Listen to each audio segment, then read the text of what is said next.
Assalamualaikum warahmatullahi wabarakatuh. Perkenalkan, nama saya Pandi Pratiwi dari Rumah Sakit Primaya Karawang. Pada hari ini saya akan mendemonstrasikan mengenai edukasi terhadap orang tua tentang ASI atau air susu ibu. Alat yang dibutuhkan untuk demonstrasi ini yaitu satu buah buklet yang berisi materi-materi mengenai ASI.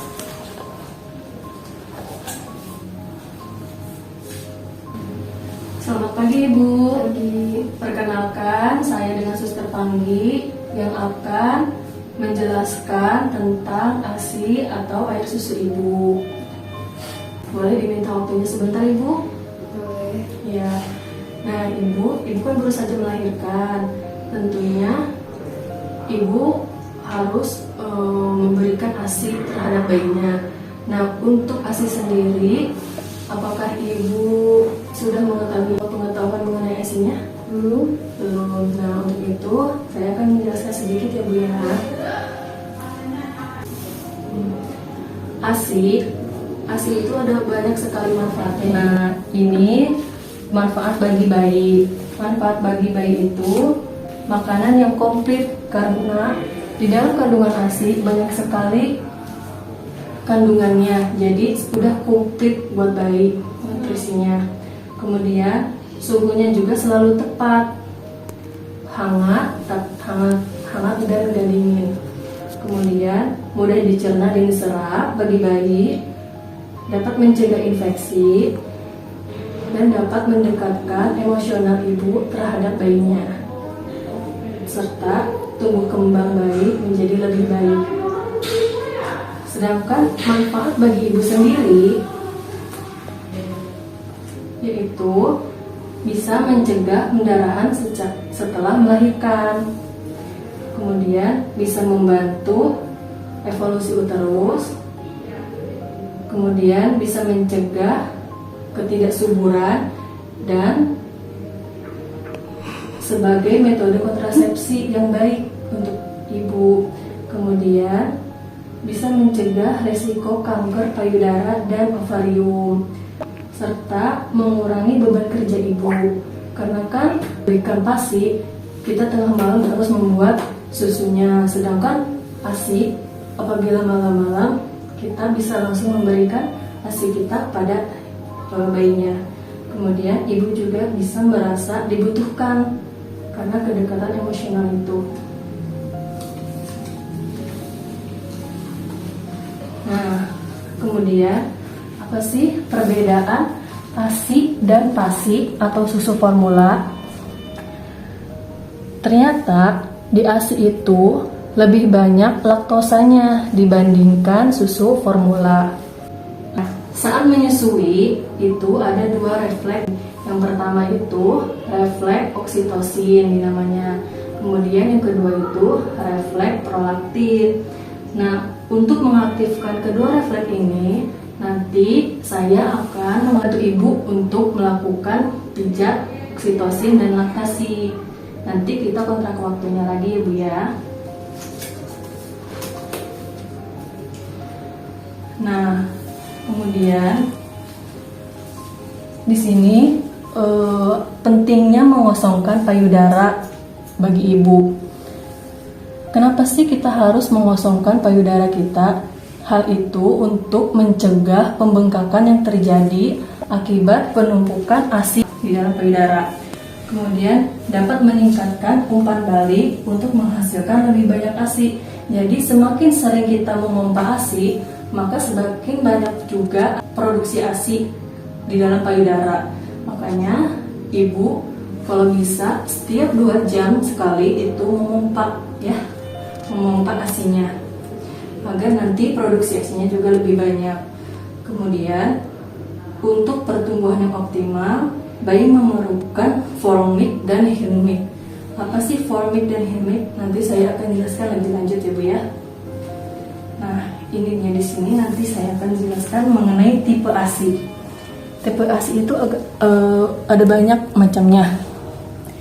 Yang pertama yaitu kolostrum. Nah, kolostrum ini ASI yang keluar pertama kali yang dihasilkan pada minggu pertama. biasanya ini warnanya kuning. Nah ini si kolostrum ini jangan dibuang ya Bu ya, karena ini sangat banyak nutrisinya biasanya. Kemudian si kolostrum ini mengandung antibodi lebih dan sel-sel darah putih dan memiliki kandungan protein lebih tinggi. Maka dari itu biasanya kan kalau ibu-ibu yang belum tahu nih, biasanya kan karenanya warna kuning, taunya kan ASI itu warna putih. Jadi biasanya si ASI pertama biasanya kalau dibuang, padahal ASI pertama ini justru lebih baik, lebih banyak kandungan nutrisinya. Nah, kemudian yang kedua ini ada transitional milk. Ini dihasilkan selama 2 minggu. Setelah 2 minggu ini biasanya ASI transitional milk yang keluar. Kadar imunoglobulin dan protein menurun, sementara kadar lemak dan gula meningkat pada ASI transitional milk ini. Kemudian ada ASI mature milk.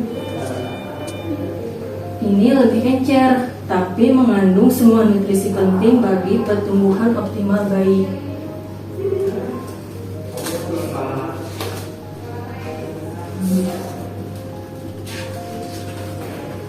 Nah, tipe ASI yang berikutnya ada preterm milk namanya.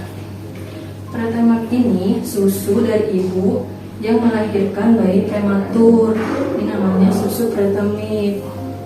Yang ini mengandung lemak, protein, natrium, besi, dan imunoglobulin yang tinggi yang dibutuhkan oleh bayi prematur. Ini biasanya pada ibu-ibu yang melahirkan bayi prematur. Terus ada juga ASI formic yang tadi yang di depan itu. Nah ini dia formic itu. Ini ASI yang dihasilkan saat mulai menyusui, kaya akan protein, gula, vitamin, mineral, dan air yang dapat menghilangkan rasa haus. Nah biasanya untuk susu formik ini si bayi dapat rasa hausnya dapat hilang saat mendapatkan susu formik. Kemudian ada susu Hind milk. Susu Hind ini muncul saat akhir menyusui, kaya akan lemak dan menghasilkan energi yang dapat mengenyangkan bayi. Nih pada akhir menyusui biasanya yang keluar itu susu Hind milk. Nah pada susu yang ini ASI bayi dapat kenyang setelah minum ASI. Nah berikutnya ada kebijakan ASI menurut WHO dan UNICEF. Ini ASI dapat memenuhi kebutuhan 100% pada bayi 6 bulan pertama. Maka penting untuk ibu menyusui ASI eksklusif selama 6 bulan pertama ya Bu ya. ASI eksklusif itu tanpa ada makanan pendamping lainnya yang diberikan terhadap bayi. Jadi hanya ASI tok. Kemudian 70% pada usia 6-8 bulan. Makanya kenapa mulai usia 6 bulan bayi bisa mendapatkan mulai makan istilahnya ya, bisa mendapatkan pendamping ASI. Kemudian 55% pada usia 9-11 bulan dan 30% pada usia 12-23 bulan. Nah ini ada tanda bayi mendapatkan ASI yang adekuat. Tandanya apa sih? Bagaimana kita bisa melihat bayi kita mendapatkan ASI yang adekuat? Nah, ibu bisa melihat bayi ibu pipis 6-8 kali seharinya. Kemudian bayi ibu juga bisa tertidur dalam 2-3 jam sehabis minum. Kemudian berat badan juga bisa naik 20-40 gram per harinya. Kemudian berat badan bisa kembali ke berat lahir dalam 1-2 minggu. Nah itu untuk tanda bayi mendapatkan ASI yang adekuat. Kemudian kunci keberhasilan ASI eksklusif yaitu yang pertama perlapatan kulit, yang kedua jangan membuang kolostrum. Yang tadi yang bilang kolostrum itu yang warna kuning itu, kemudian rawat gabung, kemudian ibu dapat menyusui dalam posisi duduk atau tertidur, dan menyusui minimal 8 kali sehari. Itu kunci keberhasilannya. Jadi yang pertama, pelekatan kulit yang tepat, kolostrum tidak dibuang, kemudian adanya rawat gabung, kemudian ibu dapat menyusui 8 kali sehari, kemudian ibu juga bisa menyusui dalam posisi duduk dan tidur.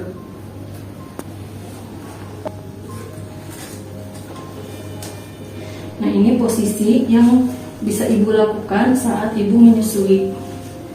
Ini apabila dedenya digendong, posisinya itu kepala bayi berada di di siku, jadi seperti ini.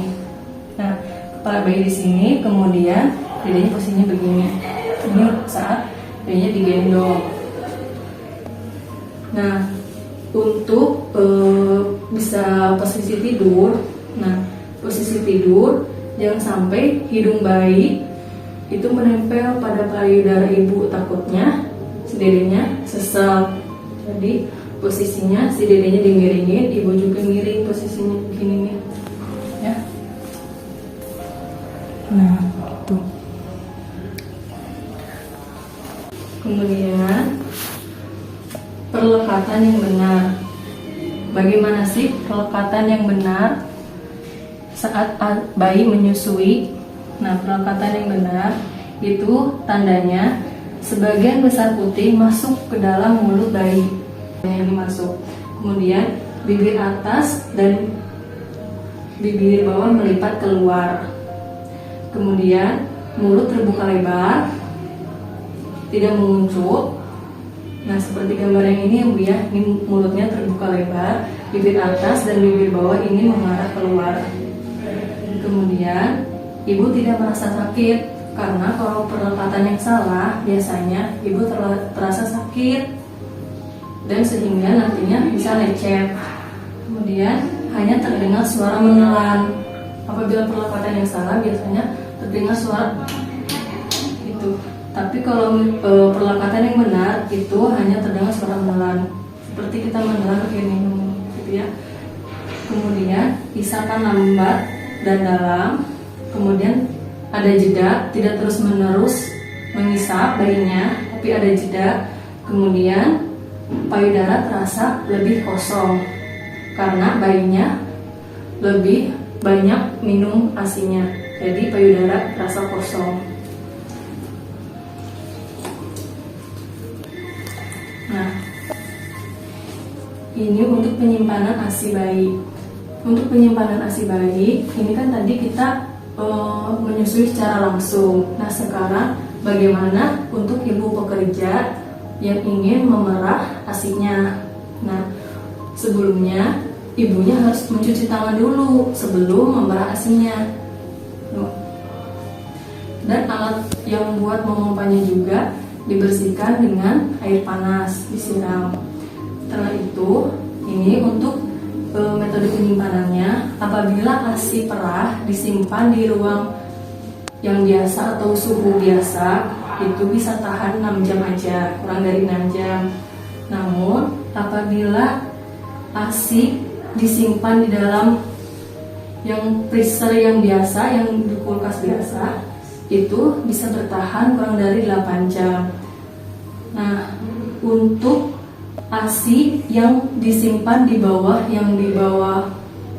freezer, tapi bukan itu yang bukan tutup kulkasnya ya, tapi yang di bawah bagian kulkas itu, nah itu bisa bertahan kurang dari 24 jam. Jangan sampai ibu menyimpan ASI di pintu kulkas ya Bu ya, karena itu tidak bagus nanti hasilnya.